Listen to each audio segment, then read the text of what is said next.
नमस्कार दोस्तों, स्वागत है आपका संडे स्पेशल में, जहां करंट अफेयर्स के साथ साथ आज आप करंट अफेयर्स के अंदर भी स्पेशल देखेंगे। आज मैं आपको संडे स्पेशल में नियुक्तियां, युद्ध अभ्यास और पुस्तकें पढ़ाने वाला हूं। तो जुड़ जाइए हमारी क्लास नंबर 229 से, मतलब 229वीं नंबर की क्लास है। टॉप क्लास होगी भैया, और टॉप के क्वेश्चंस होंगे। रैपिड फायर टाइप का राउंड होगा, क्योंकि क्वेश्चंस पूरे कवर नहीं हो पाएंगे आज। 30 क्वेश्चन होंगे, 10 क्वेश्चन होंगे हमारे शुरुआत पर नियुक्तों के लेके। तो 2022 की जो संपूर्ण नियुक्तियां थी उनको चेक करेंगे अपन, जो महत्वपूर्ण युद्ध अभ्यास थे उनको देखेंगे अपन, और लास्ट में जो महत्वपूर्ण पुस्तकें थी उनके 10-10 क्वेश्चन होंगे। मतलब तीनों के 10-10 क्वेश्चन पूरे 1 घंटे में हमें कवर करने हैं। क्योंकि दिक्कत ये होगी कि टेस्ट चालू हो जाएगा 9 बजे को, फिर आप लोग भाग जाओगे। तो उसके पहले, जाने से पहले आप लोग क्या करें, फटाफट लाइक कर दीजिए, शेयर कर दीजिए, और बहुत अच्छे से भैया इसको वो ग्रुपों में डाल दीजिए जहां पर आपके जो दोस्त यार जो पढ़ाई में जुड़े हैं उनसे ये पहुंच जाए। चलिए, तो ये हमारा सोशल नेटवर्किंग साइट्स के ये हमारे सारे प्लेटफॉर्म्स हैं, और यहाँ टेलीग्राम से आपको नोटिफिकेशंस मिलता चलेगा। आपको क्लास कब है, पीडीएफ कब है, ये सारी नोटिफिकेशन आपको यहाँ से मिल जाते हैं। चलिए, सिर्फ खड़े होकर पानी को देखते रहने से आप नदी पार नहीं कर सकते भाई। आप सोचते रहोगे, पर आपको उसको एग्जीक्यूट भी करना है। मतलब आपको, मैं या कोई भी टीचर, कोई भी भगवान भी आपको मोटिवेट कर रहे हैं तो मोटिवेट तो हो जाओगे, पर मोटिवेट होने के बाद उसको एग्जीक्यूट भी तो करना है। कि हाँ, मैं बहुत पढ़ूंगा, ऐसा सोचकर आप सो गए और आप पढ़े नहीं, कल से पढ़ूंगा, फिर सोचकर फिर सो गए, तो फिर तो कोई एग्जाम नहीं निकलेगी। आपको कुछ पाना है तो कुछ करना है। कुछ कहे, मैं तो कहता हूं बहुत कुछ करना पड़ेगा आपको। अगर कुछ पाना है तो कुछ नहीं करना, ढेर सारा करना है, खूब सारा करना है, बहुत सारा मेहनत, और मेहनत के अलावा और कुछ नहीं। चलिए, नियुक्तियां देखते हैं। तो चलिए, संडे स्पेशल की क्लास शुरू करते हैं। तो संडे स्पेशल में भैया आपके लिए देवेंद्र सर क्या लाए हैं दोस्तों? आपके लिए लाए हम नियुक्तियां। तो चलिए, सबसे पहले रैपिड फायर राउंड होगा, फटाफट आपको देखना है और बहुत अच्छे से समझना है। पहला प्रश्न ये रहा आपके सामने। पहला प्रश्न, वर्तमान में नौसेना के अध्यक्ष के रूप में किसे नियुक्त किया गया? Who has been appointed as the current chief of the naval staff. Naval staff के करंट चीफ कौन बने हैं, आपको याद रखना है, ठीक है? जल्दी बताइए कौन बने हैं। राधा कृष्णन, हरि कुमार, मनोज पांडे, रवनीत सिंह या करमवीर सिंह, कौन बने हैं भैया? जल्दी बताइए, जल्दी बताइए कौन बने हैं हमारे नौसेना, नेवी के हेड कौन बने हैं? नेवी के प्रमुख कौन है? कौन है? आर हरि कुमार। क्या है? आर हरि कुमार। आपको याद रखना है बहुत अच्छे से भैया। जल्दी जल्दी आपको कमेंट बॉक्स में मुझे लिख के बताना है कि नेवी का फॉर्मेशन कब हुआ था। हमारे वहां नेवी फॉर्मेशन कब हुआ था, आपको याद रखना है, आपको बताना है। और यह भी बताना है कि डे कब बनाते हैं, नेवी का जो है नौसेना दिवस कब सेलिब्रेट किया जाता है। पर सबसे पहली बात, अपॉइंटमेंट बहुत तगड़ा लिया है। सबसे पहला ही आर हरि कुमार वर्तमान नौसेना के नियुक्त किए गए अध्यक्ष के रूप में। तो ये थोड़ा सा आपको याद रखना है अच्छे से। चलिए, दूसरा प्रश्न, निम्नलिखित में से किसे प्रधानमंत्री नरेंद्र मोदी का सलाहकार नियुक्त करा गया? Who has been appointed as the advisor to the prime minister of Narendra Modi. Advisor to the prime minister of Narendra Modi, ठीक है? राजीव गाबा, पीके मिश्रा, गार्गी कौल या तरुण कपूर? जल्दी बताइए कौन होगा इसमें से, जल्दी बताइए फटाफट। राजीव गाबा, पीके मिश्रा, गार्गी कौल या तरुण कपूर, इनमें से कौन होगा जिसने हाल ही में ज्वाइन करा है भैया? ये क्वेश्चन हम लोगों ने लिया था। दिस इज रैपिड फायर, आपको याद रखना है, फटाफट कमेंट करना है। कौन है भैया? तरुण कपूर। किसे नियुक्त करा है? तरुण कपूर नियुक्त हुए हैं, आपको याद रखना है। कौन नियुक्त हुआ है? तरुण कपूर। तो प्रधानमंत्री नरेंद्र मोदी जी के पीएमओ में जो एडवाइजर के तौर पर ज्वाइन करेंगे, तरुण कुमार साहब ज्वाइन करेंगे, आपको याद रखना, तरुण कपूर, ठीक है? वो जो हमारे अजित डोभाल साहब हैं, वो क्या है? वो मुख्य सलाहकार है, अजित डोभाल साहब, आपको ये भी याद रखेंगे। गिरीश चंद मुर्मू ने भारत के किस संवैधानिक पद के कार्यभार को संभाला? मुर्मू जी ने। क्या है? मुख्य निर्वाचन आयुक्त के रूप में सिलेक्ट हुए दोस्तों, ठीक है। नियंत्रक एवं महालेखा परीक्षक के रूप में, कंट्रोलर एंड ऑडिटर जनरल के रूप में आए हैं, ठीक है। कैबिनेट सचिव के रूप में आए, सतर्कता आयुक्त के रूप में आए। कौन कहां पर आए? गिरीश चंद्र मुर्मू, कैग, ठीक है। जल्दी बताइए, CAG, कैग, जल्दी बताइए। कैग हमारे आर्टिकल में कौन से हैं? अगर हम आर्टिकल की बात करें, अनुच्छेद की बात करें, यहां लिख देता हूं मैं, अनुच्छेद की बात करें तो कितना आ जाएगा? अनुच्छेद में कितना आएगा? 148। 148 में आपको कैग का अपॉइंटमेंट मिलेगा। 76 में हमारे को, चलिए ये आ जाएगा नियंत्रक एवं महालेखा परीक्षक, controller and auditor in general. CAG के पद पर हाल ही में किसने ज्वाइन करा है? गिरीश चंद्र मुर्मू जी ने। अब इनको क्या कहते हैं? Watch dog of India. याद रखेंगे क्या कहा जाता है कैग को? Watch dog of India. क्या कहा जाता है? वॉच डॉग ऑफ इंडिया, आपको याद रखना है। नियंत्रक एवं महालेखा परीक्षक आपको याद रखना है बहुत अच्छे से, नियंत्रक एवं महालेखा परीक्षक, ठीक है। चलिए बहुत अच्छे से, बढ़िया। राष्ट्रीय जांच एजेंसी के महानिर्देशक कौन नियुक्त हुए? राष्ट्रीय जांच एजेंसी के महानिर्देशक कौन नियुक्त हुए? संजय कुमार मिश्रा जी, सामंत कुमार गोयल जी, प्रवीण सिन्हा जी या दिनकर गुप्ता जी? कौन हुए हैं भैया जो अभी हाल ही में director general of national investigation agency NIA के अध्यक्ष कौन बने हैं, या डायरेक्टर ऑफ जनरल किसे चुना गया है? संजय कुमार मिश्रा नहीं, ये गलत जा रहे हैं आप लोग, ये बिल्कुल भी नहीं है। सामंत कुमार गोयल भी नहीं है, प्रवीण सिन्हा भी नहीं है, तो कौन बचे? दिनकर गुप्ता। क्या याद रखना है आपको? दिनकर गुप्ता।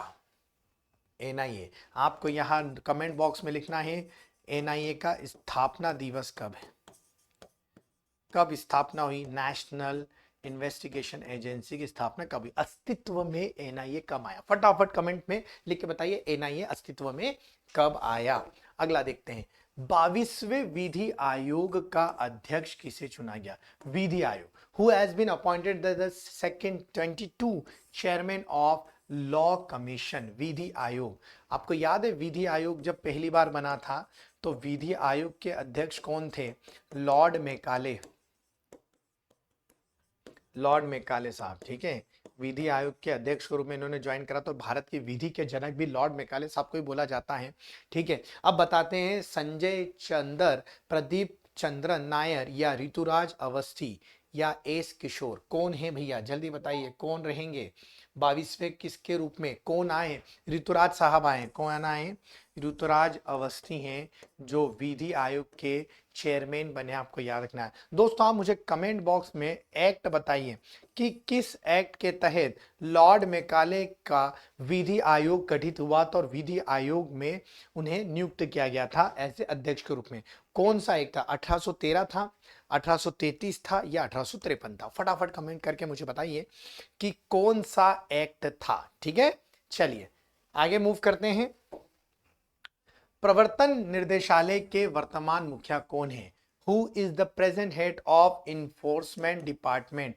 ईडी भैया आपने बहुत सुना था, हाल ही में अलग अलग जगह जब सुशांत सिंह का केस आया तब भी ईडी ने बहुत छापे मारे, उसके बाद भी लगातार महाराष्ट्र सरकार में बहुत ईडी के छापे होने लगे। तो क्या है ये ईडी? प्रवर्तन जो है निदेशालय, उसके हेड कौन है? दिनकर गुप्ता जी है, तपन कुमार है, संजय कुमार है, सत्यनारायण जी है। बहुत फेमस हैं, ठीक है। कौन है? वो अपने एक्शन के लिए बहुत फेमस है और एक्शन पर ये गजब का रिएक्शन भी देते हैं, संजय कुमार। देखिए नियुक्तियां एक से एक ला रहा हूं और IMP भी हैं। अब 10 नियुक्तियां लाया हूं, टॉप मोस्ट 10 अपॉइंटमेंट्स लाया हूं, तो आपको याद रखना है 10 की 10। आपको जब ये लेक्चर खत्म होगा आपको अपॉइंटमेंट्स आपको बढ़िया 2022 के मिल जाएंगे, आपको युद्ध अभ्यास 2022 के एकदम एक से एक मिल जाएंगे, और आपको बुक्स। तो अंत तक बने रहें, लाइक एंड शेयर कंटिन्यू करते रहें, ठीक है। चलिए धन्यवाद। निम्न में से कौन एक उपचुनाव आयुक्त है? कौन है एक उपचुनाव आयुक्त है? Who among the following is the deputy election commissioner. ठीक है, अब आप इलेक्शन कमिश्नर तो आपको मालूम है राजीव कुमार है ही। चीफ इलेक्शन कमिश्नर कौन है? राजीव कुमार। ठीक है, तो आपको बताना है इसमें जो दो अन्य इलेक्शन कमिश्नर होते हैं उसमें कौन है? अनूप चंद्र पांडे, राजीव कुमार, आर के गुप्ता, या इनमें से कोई नहीं।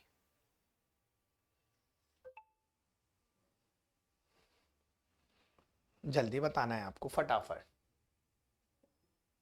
उपचुनाव आयुक्त, उपचुनाव आयुक्त हैं कौन है? उपचुनाव। ठीक है, डेप्यूटी इलेक्शन कमिश्नर कौन है? तो ये तो इलेक्शन कमिश्नर हो जाते, दो अन्य कमिश्नर हो जाते, तो आर के गुप्ता। क्या आएंगे? आर के गुप्ता उपचुनाव आयुक्त हैं।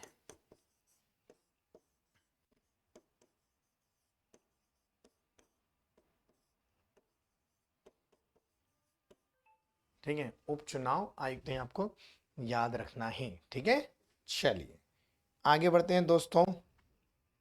वर्तमान में लोकसभा में नेता विपक्ष कौन है? बहुत बड़ी बात पूछ रहे हैं, लोकसभा में नेता विपक्ष कौन है?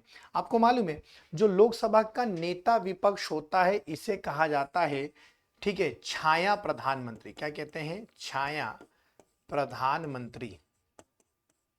ये आपको अगर नहीं मालूम था तो ये लिख लीजिएगा। शेडो प्राइम मिनिस्टर बोलते हैं राहुल गांधी, मल्लिकार्जुन जी खड़गे, अधीर रंजन चौधरी या पीयूष गोयल। कौन है भैया, कौन है आपको बता दूं तो ये हैं, ठीक है, चश्मा लगा के, मैडम ऐसा नहीं होगा, मैम सुनिए, अधीर रंजन चौधरी। ये आपको कहाँ मिलेंगे?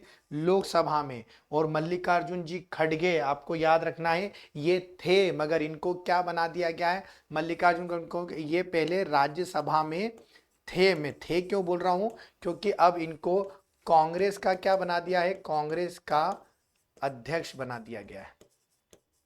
ठीक है, तो अब मुझे आप बताइए कि विपक्ष के नेता कौन है? विपक्ष के नेता राज्यसभा में कौन है? फटाफट कमेंट बॉक्स में बताइए। वर्तमान में लोकसभा में तो आपको किसको कहा जाता है? लोअर हाउस, तो आपको याद रखना है लोकसभा को। किसे कहा जाता है? हाउस ऑफ कॉमन्स, लोकसभा को। स्पीकर कहां रहते हैं? लोकसभा में। हाउस ऑफ लॉर्ड्स किसको कहते हैं? राज्यसभा को। चेयरपर्सन कहां होते हैं? चेयरमैन कहां होते हैं? जहां उपराष्ट्रपति विराजते हैं वो है राज्यसभा। कहां डायरेक्ट चुनाव होते हैं? लोकसभा में। लोकसभा की सीमा कितनी है? 5 साल। सदन कितने साल के लगेगा? 5 साल। कार्य जो यहां पर सांसद है वो उनका भी कार्यकाल कितना है? 5 साल। बल्कि राज्यसभा में उल्टा है, राज्यसभा निश्चित काल के लिए चलेगी, वो कभी भंग नहीं होती राज्यसभा। और आपको याद रखेंगे राज्यसभा में जो सदस्य है उनका कार्यकाल 6 वर्ष का होता है, और प्रत्येक 2 वर्ष बाद 1/3 सदस्य जो हैं वो चेंज कर दिए जाते हैं। और कौन भंग नहीं होता? लोकसभा भंग होता है, वो भंग नहीं होता। लोकसभा में अगर आपको सिलेक्ट होना है, एज ए सांसद जाना है, डायरेक्ट चुनाव होंगे, आपकी कम से कम उम्र 25 साल होनी चाहिए। राज्यसभा में जाना है, इनडायरेक्ट चुनाव होंगे, विधायक चुन के पहुंचाते हैं राज्यसभा में, और कम से कम एज कितनी होना चाहिए? 30 साल। तो वहां एज 30 साल है, यहां एज क्या है? 25 साल। ये आपको अच्छे से याद रखना है। ठीक है, वर्तमान गृह सचिव कौन है? ठीक है, वर्तमान गृह सचिव कौन है? ठीक है, who is the present home secretary? कौन है वर्तमान में? ठीक है, टीवी सोमनाथम, गिरिधर अरमाने, अजय कुमार भल्ला या राजीव गाबा? आईएमपी है। बोले सर ये वाले क्वेश्चंस हमने करे नहीं थे, मगर अगर करे नहीं है तो आप देवेंद्र सर की विनर्स इंस्टीट्यूट पर संडे क्लास देख लीजिए स्पेशल, जिसमें हम आपको, ये है अजय कुमार भल्ला। कौन आ गए भैया? Ajay Kumar Bhalla, newly appointed as a chief home secretary, मतलब होम गृह सचिव कौन है? परमानेंट आपको ये मिलेंगे। ठीक है, चलिए अगला देख लेते हैं दोस्तों। राष्ट्रीय क्रेडिट कोर के वर्तमान महानिदेशक कौन है? राष्ट्रीय क्रेडिट कोर के वर्तमान महानिदेशक कौन है? आपको याद रखना, who is the present director general of national credit core? NCC, NCC के महानिदेशक कौन है? दयाल सिंह गणपति जी, ठीक है, गुरुवीर पाल सिंह, अशोक कुमार माथुर। कौन है? किसे अभी हाल ही में लेटेस्ट एनसीसी का प्रमुख बनाया है? ये है गुरबीर पाल सिंह। कौन आएंगे? Gurbir Pal Singh. Rapid fire round है बेटा, बने रहिए अंत तक, अच्छे अच्छे क्वेश्चन लेके आए।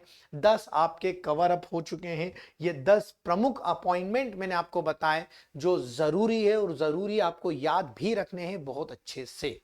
ठीक है, अब चलते हैं हम बैटल ड्रिल्स पे, या इसको कहते हैं मिलिट्री एक्सरसाइज कहा जाता है।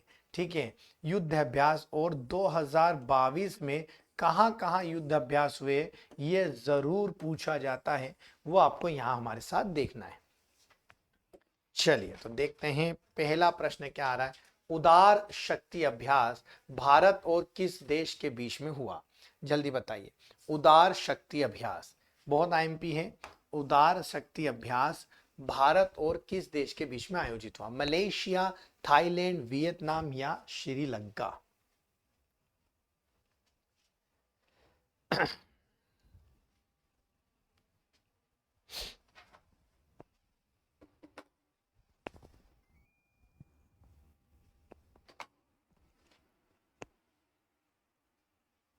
क्या आंसर आएगा? मलेशिया आएगा क्या, थाईलैंड आएगा क्या, वियतनाम आएगा, श्रीलंका?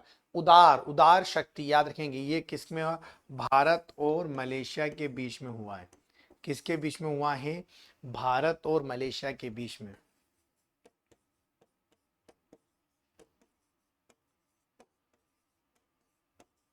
उदार शक्ति क्या आएगा? उदार शक्ति। अब आपको मुझे कमेंट बॉक्स में बताना है कहां हुआ है, कहां हुआ, फटाफट बताइए कहां हुआ है। और ये कौन सी मिलिट्री एक्सरसाइज है, नेवल एक्सरसाइज है, या ये ठीक है एयरफोर्स एक्सरसाइज है? तो तीनों सेनाओं में से कौन सी सेना वाला ये अभ्यास है ये भी लिखना है और आपको बताना है कि कहां हुआ था। अगला देखते हैं, रूस और भारत ने नौसेना अभ्यास करा। कौन सा अभ्यास करा? नौसेना नेवल अभ्यास करा रूस और भारत ने। ठीक है, पासेक्स, क्या नाम है इसका? पासेक्स। आयोजन कहां हुआ था? कांडला में हुआ पासेक्स का नेवल है। कांडला जो गुजरात में आता है, कांडला कहाँ आता है? गुजरात में आता है। कोलकाता में हुआ जो बंगाल में आता है, वेस्ट बंगाल। चेन्नई तमिलनाडु में, या कोच्चि जो केरल में? कहां पर हुआ है? किस बंदरगाह पर यह अभ्यास हुआ? ठीक है, ये उस जगह पर अभ्यास हुआ है जो भारत का सबसे बड़ा, भारत का सबसे बड़ा container capacity, container capacity port है। ठीक है, और कंटेनर कैपेसिटी पोर्ट कौन सा है? कोच्चि। कौन सा है? कोच्चि। आपको याद, कंटेनर केरल का कोच्चि पोर्ट जो है, भारत और रूस ने यही मिलकर कौन सा एक्सरसाइज करी? PASSEX, PASSEX. ठीक है, ये आपको याद रखना। मालाबार युद्ध अभ्यास हमेशा होता है, हर बार होता है। युद्ध क्या होता है? ये एक पक्षीय युद्ध अभ्यास है मालाबार वाला, द्विपक्षीय युद्ध अभ्यास है, बहुपक्षीय है, या इनमें से कोई नहीं? क्या एक ही देश भाग लेते हैं, दो देश इसमें भाग लेते हैं, कई लोग इसमें भाग लेते हैं, या इनमें से कोई नहीं? मालाबार हर बार होता है, मालाबार के नाम से हम हर बार करवाते हैं। मालाबार तट आपको याद रखना। पहले तो आपको बता दूं मालाबार तट अलग है, ये रहा मालाबार। मालाबार तट किसको बोलते हैं? ठीक है, मैंगलोर से लेकर, मैंगलुरु से लेकर कन्याकुमारी। अब ये मिलिट्री एक्सरसाइज है मगर ये मल्टी पार्टी है, एक से ज्यादा मतलब दो से भी ज्यादा, मतलब कम से कम। अब इसमें कम से कम, कम से कम 3 देश होना चाहिए। जैसे भारत जुड़ जाता है, भारत के साथ जापान जुड़ा था, जापान, यूएसए, चाइना को छोड़कर इस बार मल्टी मालाबार में सब जुड़े लगभग। ठीक है, ये याद रखेंगे। काकाडू अभ्यास, काकाडू अभ्यास 2022, काकाडू अभ्यास 2022 किन दो देशों के बीच में किया गया? किन दो देशों के बीच में किया गया काकाडू अभ्यास 2022 का? काकाडू जो मिलिट्री एक्सरसाइज है किसके बीच में? भारत और अमेरिका के बीच में, ठीक है, भारत और जापान के बीच में, भारत और ऑस्ट्रेलिया के बीच में, भारत और दक्षिण कोरिया के बीच में, काकाडू, आईएमपी ये भी, ठीक है। तो ये याद रखेंगे, भारत और ऑस्ट्रेलिया के बीच में, किसको टिक करेंगे, भारत और ऑस्ट्रेलिया के बीच में काकाडू अभ्यास हुआ है, ठीक है, याद रखेंगे। ऑस्ट्रेलिया, राजधानी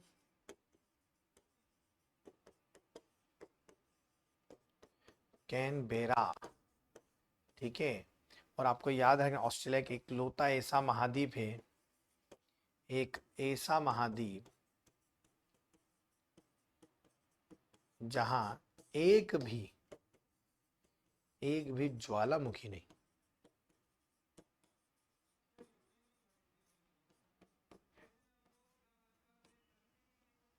एक भी ज्वालामुखी नहीं है, आपको याद रखना है। ये भी याद रखना है कि हंसने वाली चिड़िया कोकाबरा, वो भी आपको यहीं मिलेगी, यहीं आपको मिलती है कोकाबरा। ये चिड़िया कैसी है, इसको कहते हैं लाफिंग जेकास, हंसने वाली चिड़िया, ठीक है, कोकाबरा। और एक और चीज याद रखेंगे, यहीं पर आपको मिलेगा प्लेटिपस, प्लेटिपस, प्लेटिपस एक लौता ऐसा मैमल है जो अंडे देता है। मैमल बच्चे देते हैं, मगर ये मैमल क्या करता है, अंडे देता है, प्लेटिपस।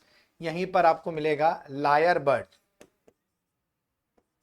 लायर बर्ड, ये लायर चिड़िया जो है ये कॉपी करती है आवाज की, ये भी आपको कहाँ मिलेगी, ऑस्ट्रेलिया में क्या करती है, कॉपी कर लेती है। तो ये सारी चीजें आपको ऑस्ट्रेलिया में मिलेगी। और ऑस्ट्रेलिया और भारत के बीच अभ्यास जो हुआ है काकाडू, ठीक है। वोस्टोक अभ्यास, वोस्टोक अभ्यास 2022 का आयोजन किस देश में करवाया गया, ये जल्दी बताइए, किस देश में करवाया गया वोस्टोक अभ्यास, रूस, यूक्रेन, चीन या भारत। वोस्टोक नाम से समझ में आ रहा है आपको, वोस्टोक, ठीक है, VOSTOK। तो ये जो अभ्यास हुआ था ये एक भारत देश था और भारत के साथ सहयोगी देश था रूस, ठीक है। तो क्या आंसर आएगा, रूस आएगा बेटा, आपको याद रखना क्या आंसर आएगा, रूस आएगा। चलिए लाइक एंड शेयर करते चलें फटाफट, संडे स्पेशल है तो भैया पोहा जलेबी के साथ साथ आपको आज ज्यादा डोज मिल रहा है, नंबर ऑफ क्वेश्चंस ज्यादा है, इसलिए रैपिड फायर कर रहे हैं, डिटेलिंग कम होगी। संडे स्पेशल पे हमारे रैपिड फायर करते हैं, ये आपको याद रखना है, ठीक है। चलिए आगे बढ़ते हैं। भारत और अमेरिका द्वारा वज्र पहाड़ 2022, हम लोग बता चुके थे हमारी डेली क्लासेस में, युद्ध अभ्यास का आयोजन भारत के किस राज्य में किया गया, वज्र पहाड़, भारत और अमेरिका ने करा है वज्र पहाड़। उत्तराखंड, तमिलनाडु, ओडिशा या हिमाचल प्रदेश, कहां पर हुआ है वज्र पहाड़, आपको याद रखना है, वज्र का प्रहार कहां करा, वज्र,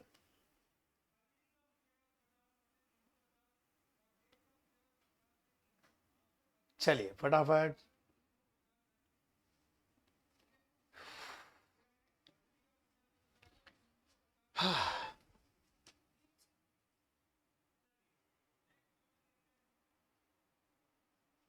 चलिए इसका आएगा हिमाचल प्रदेश, क्या आएगा इसका, हिमाचल प्रदेश, ये आपको याद रखना। अगला देखिए, समुद्री साझेदारी अभ्यास 2022, समुद्री साझेदारी अभ्यास 2022 भारत और जापान ने किस सागर में आयोजित किया था।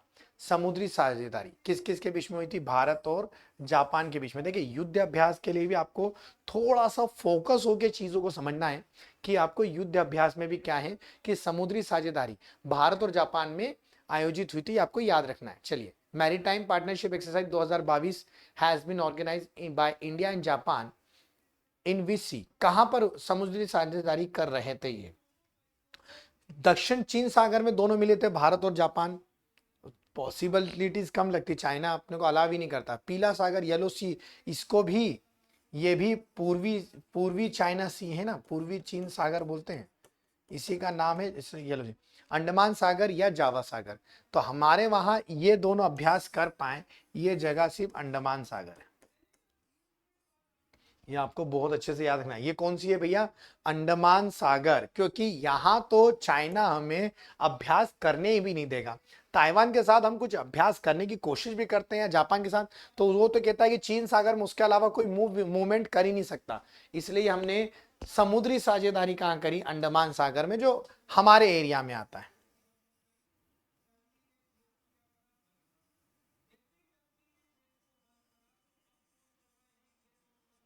ठीक है, आपको इस तरफ मिलता है Andaman and Nicobar.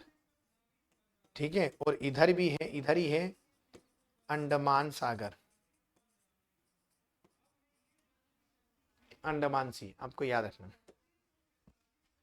Al नजाद fifth Bharat और किस देश के बीच में आयोजित हुआ? अल नजाद फिफ्थ, ठीक है, अल नजाद फिफ्थ भारत और किस देश के बीच में आयोजित किया गया? ठीक है, ये जल्दी बता दीजिए। Al Najah five, Saudi Arabia, Yemen, Iran या ओमान? कौन था भैया जो भारत के साथ, ठीक है, अभ्यास करने उतरा? अल नजा, ये वही है जिसके सहयोग से हमने बीना में, ठीक है, ऑयल रिफाइनरी डाली, ऑयल रिफाइनरी डाली। और यह है ओमान, ओमान के सहयोग से हमने बीना में ऑयल रिफाइनरी डाली ना, तो आपको याद रखना है अल नजा भी हमने किसके साथ करा? ओमान के साथ करा। अब ओमान का आता है अरब पेनिनसुला में, अरब प्रायद्वीपीय देश है।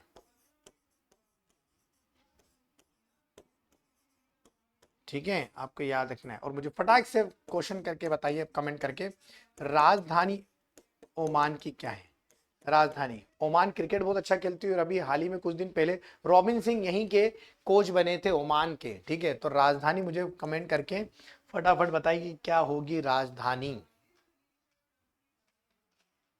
ठीक है, कौन है भैया? तो अल नजाह, मतलब आठों मैंने आपको वो बताए हैं जिसमें लेक्चर एक्सरसाइज बाकी और याद करने की जरूरत नहीं होगी। ये देख लीजिए लेक्चर, आपको पूरे याद हो जाएंगे। सी ड्रैगन, अगला आया सी ड्रैगन युद्ध अभ्यास किस देश ने भाग नहीं लिया? नहीं लिया।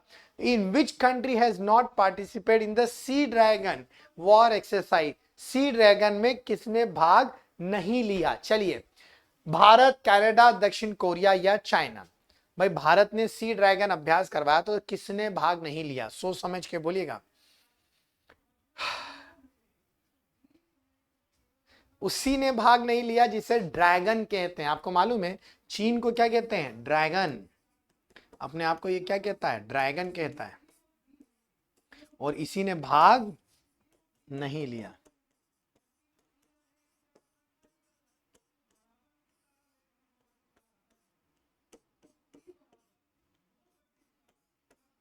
इसने भाग नहीं लिया, ये आपको याद रखना है बहुत अच्छे से। ठीक है, चलिए आगे बढ़ते हैं। भारत और किर्गिस्तान, भारत और किर्गिस्तान के बीच कौन सा युद्ध अभ्यास आयोजित हुआ? खंजर, बालिकतन, बोगो सागर या पश्चिमी लहर? पुराना है पर इसी साल का है, मतलब 2022 का, बीते साल का। जल्दी बताइए। ये शुरुआत जब हमने 2 जून से करी थी, तब ये शायद पहले या दूसरे दिन के आसपास हम लोगों ने युद्ध अभ्यास की भी, तब भी उसमें प्रैक्टिस में इसको डाला था। क्या आएगा? खंजर, बालिकितन, किर्गिस्तान नाम के साथ खंजर। क्या आएगा? खंजर आएगा, ये आपको याद रखना है। क्या आएगा? खंजर युद्ध अभ्यास। ठीक है, अब हम चलते हैं बुक्स एंड ऑथर पर। चलिए बुक्स की तरफ चलते हैं। किताबें जो ज्ञान का सागर होती हैं, अब इन ज्ञान के सागर को लिखने वाले ज्ञानी लोगों के बारे में पूछेंगे। या तो आपको 2 तरह से क्वेश्चन आते हैं, नेम ऑफ द बुक आ जाती है और आपसे पूछा जाता है कि राइटर कौन है। या तो राइटर दे देते हैं, कहते हैं कि इन महाशय ने अभी कौन सी किताब लॉन्च करी। और अगर कोई विवाद जुड़ा हो तो आजकल विवाद नहीं पूछते, क्योंकि उनकी बुक सेलिंग पर भी विवाद खड़ा हो जाता है, इसलिए कंट्रोवर्शियल बुक्स को पूछना उन्होंने बंद कर दिया। ये हो गया, नहीं तो पहले कंट्रोवर्शियल बुक्स को पूछा जाता था। ये थोड़ा सा याद रखना। अब ये टोटल क्या हो गया है? इसको बंद कर दिया गया है। चलिए देखते हैं पहला क्या क्वेश्चन आता है इसका। विनिंग द इनर बैटल, ये किसने लिखी है? अपने अंदर के, ठीक है, युद्ध में जीतना। विनिंग द इनर बैटल किसने लिखी भैया? कौन है जिन्होंने पुस्तक लिखी? शेन वॉस्टन साहब हैं। शेन वॉस्टन है, शेन वॉस्टन। ठीक है, शेन वॉटसन है, वो थोड़ा सा अलग अलग होगा, शेन वॉटसन ऐसा है, Shane Watson. Murali Vijay, Sachin Tendulkar, Kane Williamson. कौन है भैया, किसने ये लिखी है, फटाफट बताएं। विनिंग द इनर बैटल, ये लिखी है शेन वॉटसन। किसने लिखी है, शेन वॉटसन। ऑलराउंडर हैं ये, थे मतलब ऑलराउंडर। आपने कहां के हैं, ऑस्ट्रेलिया के हैं, ऑस्ट्रेलिया। ठीक है, आपने इनको सीएसके की तरफ से भी खेलते देखा है, सीएसके की तरफ से भी खेलते देखा है। 2 वर्ल्ड कप जो ऑस्ट्रेलिया जीती थी उसमें ये पार्टिसिपेट कर चुके हैं। शेन वॉटसन बहुत ही हरफनमौला खिलाड़ी हैं, बहुत अच्छा खेलते हैं। पहले ये राजस्थान रॉयल्स की तरफ से खेला करते थे, शेन वॉटसन, आपको याद रखना है। Winning the inner battle, Sachin Tendulkar की तो आप सभी को याद होगी। ठीक है, सचिन तेंदुलकर ने, ठीक है, playing it my own way,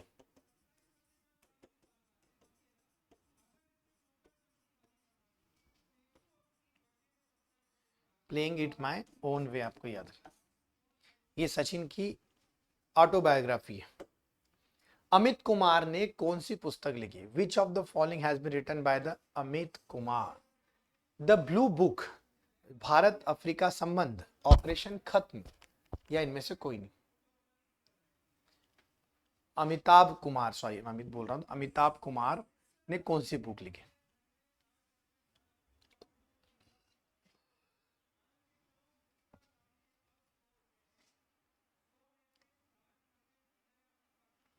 ठीक है, द ब्लू बुक।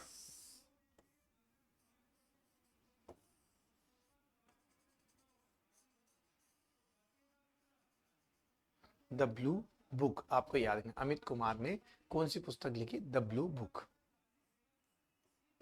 आपको याद रखना है। ठीक है, the tiger of Dras, the tiger of Dras की लेखिका कौन है, द्रास सेक्टर है द्रास। गीतांजलि श्री, मीरा नैयर, किरण बेदी, या उमा दास। ठीक है, जल्दी बताने, द टाइगर ऑफ द्रास किसने लिखी भैया, द टाइगर ऑफ द्रास किसने लिखी है, जल्दी बताइए। कौन सी राइटर है जिन्होंने द टाइगर ऑफ द्रास लिखी दोस्तों, ये है मीरा नैयर। क्या है ये, मीरा नायर, या मीरा नैयर कहा जाता है। The tiger of the, IMP है किताब, आप याद रखेंगे, ये सिचुएशनल लिखती है मीरा जी, हमेशा सिचुएशनल कंडीशंस पे। तो Dras, the tiger of Dras के बारे में इन्होंने लिखा है, द्रास के इंसिडेंट के ऊपर। सागरिका घोष ने किस पुस्तक को लिखा है, सागरिका, द इंडिया, अटल बिहारी वाजपेयी, ठीक है, फियरलेस गवर्नमेंट, या द क्लास ऑफ। कौन सी पुस्तक, सागरिका घोष, ये भी पुस्तक के क्षेत्र में या लिटरेचर के क्षेत्र में नया उभरता हुआ नाम है भैया। क्या, कौन से, कौन सी हस्ती पर लिखा है इन्होंने, अटल बिहारी वाजपेयी जी के ऊपर। किसके ऊपर लिखा है, अटल बिहारी वाजपेयी जी के ऊपर लिखा है, सागरिका घोष ने, आपको याद रखना है। अटल जी, अगर हम बात करें अटल जी की, तो अटल जी खुद लेखक थे, खुद लेखक थे। इनकी आपको याद रखनी होगी, लिखी होगी, मेरी संसद यात्रा,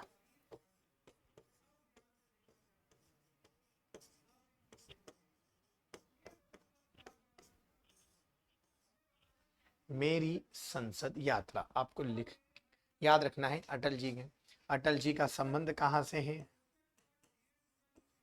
ग्वालियर,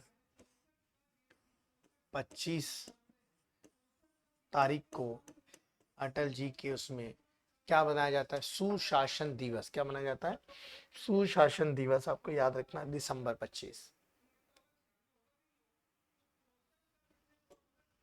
उड़ान एक मजदूर बच्चे की, उड़ान एक मजदूर बच्चे की किताब किसके द्वारा लिखी गई, दीपम चटर्जी। अब आपको लग रहा होगा सर कुछ बुक है इसमें लेस इंपॉर्टेंट है क्या, नहीं, हम 10 उन बुकों को लेके आए हैं जो खास इंपॉर्टेंट है, मतलब जो खास बनी है भैया।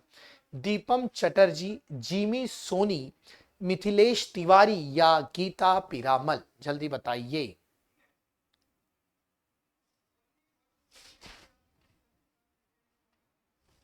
क्या आंसर आना चाहिए, दीपम चटर्जी, जिमी सोनी, मिथिलेश तिवारी, या गीता पीरामल। ठीक है, ये लिखी है द उड़ान एक बच्चे की, मिथिलेश तिवारी। किसने लिखी है ये, मिथिलेश तिवारी ने। बुक्स एंड राइटर्स में आपको दो चीज याद रखनी है, कुछ चुनिंदा बुक्स को ही ध्यान में रखते हुए उनके राइटर्स एंड बुक्स याद रखिए। बहुत सारी बुक्स हैं, उनमें से हम 10 लेके आए हैं। 10 ये इंपॉर्टेंट है, अगर आप अच्छे से इसको याद कर लोगे, ध्यान से देख लोगे, तो आज आपको युद्धाभ्यास, उसके पहले नियुक्तियां और अभी बुक्स, ये आपके एक स्पेशल टॉपिक को कवर कर देगा। आपके दिमाग में रह जाएगा कि यार ये सर ने, देवेंद्र सर ने विनर्स इंस्टीट्यूट वाली सुबह की मॉर्निंग वाली क्लास में पढ़ाया था। ठीक है, डॉक्टर थॉमस मैथ्यू द्वारा लिखी किताब कौन सी है? Bachelor dad, Ratan and Tata, India that is Bharat, a nation to product या प्रोटेक्ट, कौन सा आएगा इसमें? थॉमस मैथ्यू ने किसके ऊपर लिखा है? वो व्यक्ति जो दुनिया का मेरे हिसाब से तो बेस्ट बिजनेसमैन माना जाता है, रतन जी टाटा। तो रतन टाटा के ऊपर लिखा है, रतन एंड टाटा।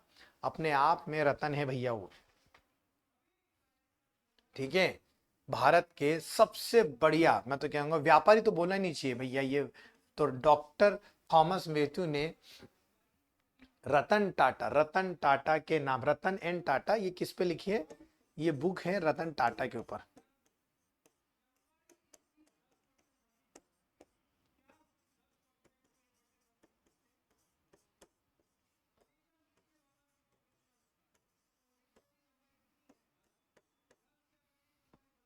ये आपको याद है। अगला देखिए, गोल्डन बॉय नीरज चोपड़ा, ये किताब किसने लिखी?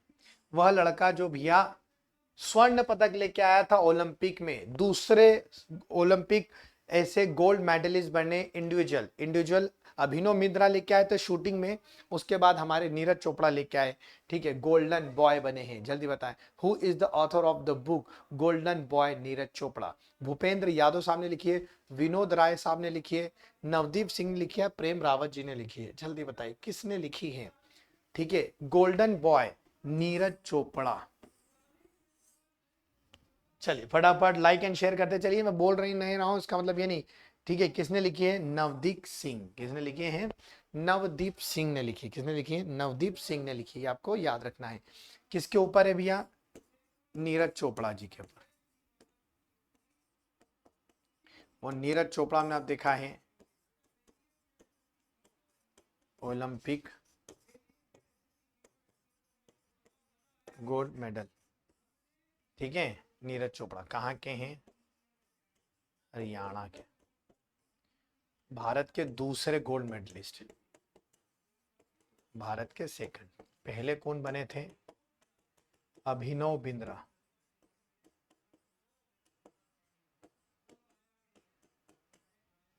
वो शूटिंग में लाए थे। डॉक्टर सोनू फोगाट ने कौन सी पुस्तक लिखी? अष्टांग योग, Gandhi and the Champaran, beyond the mystery well, या let me in now?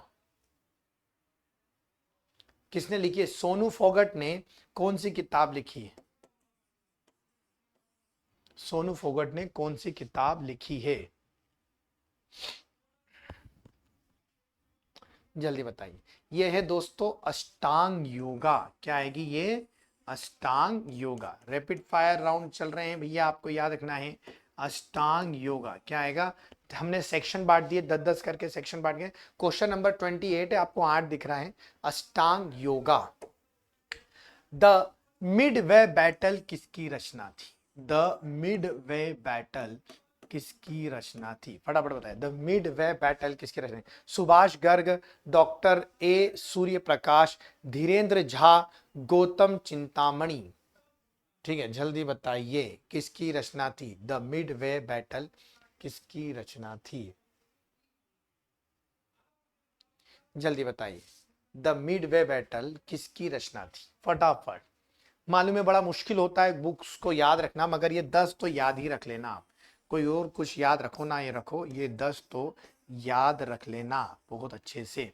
The Gautam, ठीक है, चिंतामणि, द मिड वे, ठीक है, द मिड वे बैटल। आखिरी देखते हैं, the little book of India के लेखक कौन है?